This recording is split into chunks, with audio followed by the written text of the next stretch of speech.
Setelah diperlihatkan dari episode sebelumnya, kedatangan Ogre menuju kota membuat takut para warga kota.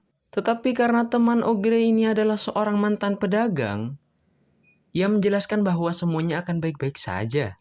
Setelah tiba di kota, Ogre mengatakan pada teman-temannya, mereka bebas memilih untuk hidup bersama Ogre atau memilih kembali ke kampung halamannya.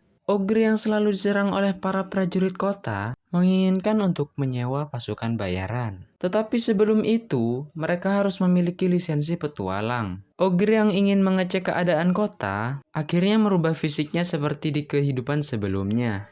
Saat berkeliling, Ogre hanya mendengar para warga yang membicarakan Ogre yang masuk ke kota.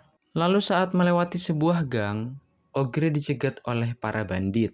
Lalu tanpa banyak basa-basi, Ogre langsung membunuh semua para bandit itu dan memakan mereka semua. Nah, ternyata para bandit ini memiliki cincin yang sama seperti yang lainnya.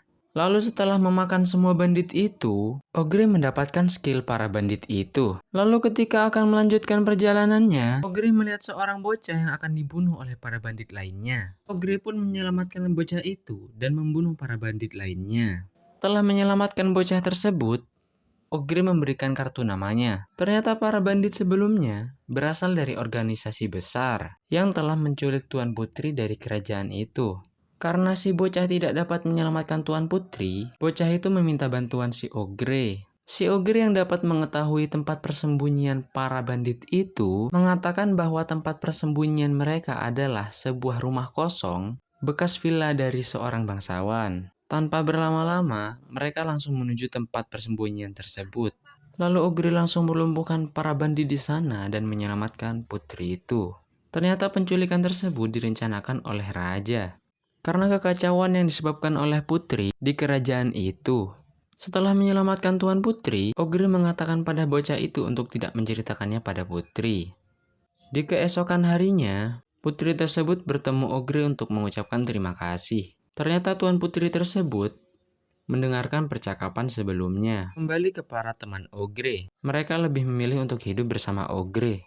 Tuan Putri yang tomboy itu menyuruh Ogre untuk menjadi pengawalnya mengantarkannya ke kerajaannya. Tapi Ogre menolaknya. Lalu karena akan diberi hadiah emas yang sangat banyak, Ogre pun menyetujuinya. Mereka langsung melakukan perjalanan. Ketika di perjalanan, terlihat banyak kawanan bison. Ternyata daging bison adalah daging yang berkualitas premium. Mereka langsung hunting dan memakannya bersama. Karena kelakuan putri yang tomboy, ia hampir saja diserang seekor burung. Lalu Ogre langsung menghukumnya. Lanjut perjalanan, si putri juga hampir terjatuh dari kendaraan. Ia juga mengejutkan si kembar yang sedang memasak. Lalu, mereka bertemu lagi dengan ular tempurung. Hunting, memasaknya, lalu memakannya, dan melanjutkan perjalanan. Menurut Ogre, si putri ingin mendapatkan pengalaman sebanyak mungkin.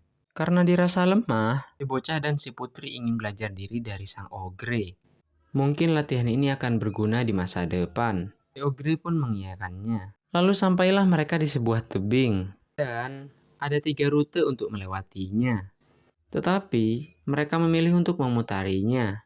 Karena jalan yang lain sangatlah berbahaya. Si Ogre yang mendengar terdapat elang giok yang memiliki anugerah, langsung memilih jalan tersebut. Lalu diperlihatkan, si Ogre pun bertemu dengan para elang biasa. Tanpa butuh waktu yang lama, Ogre dapat membunuh semua elang itu. Tidak jauh dari tempat tersebut, Ogre bertemu dengan elang giok. Ogre memutuskan untuk mengalahkannya dan memakannya. Setelah pertarungan berlangsung selama 1 jam, tangan Ogre putus. Karena dirasa musuhnya lumayan kuat, Ogre pun mulai serius. Ia mengambil tangannya yang putus, lalu memakannya. Tangan dan kakinya yang putus langsung utuh kembali. Ogre langsung berubah ke mode tempurnya. Dengan tinjunya, si Ogre menjatuhkan elang tersebut ke tanah. Elang tersebut langsung mati. Ketika mengecek elang itu, Ogre melihat batu roh yang sangat langka. Dengan batu roh tersebut, dapat membuat item yang sangat legendaris. Lalu, Ogre dan teman-temannya pun menyantap daging elang giok. Dan ia mendapatkan skill dari elang giok. Ia pun mendapatkan sayap baru. Ternyata si putri menyadari kalau si Ogre akan mendapatkan kekuatan dengan cara memakan musuhnya. Sekian video kali ini, dan jangan lupa tekan subscribe agar Mimin semakin semangat membuat video selanjutnya.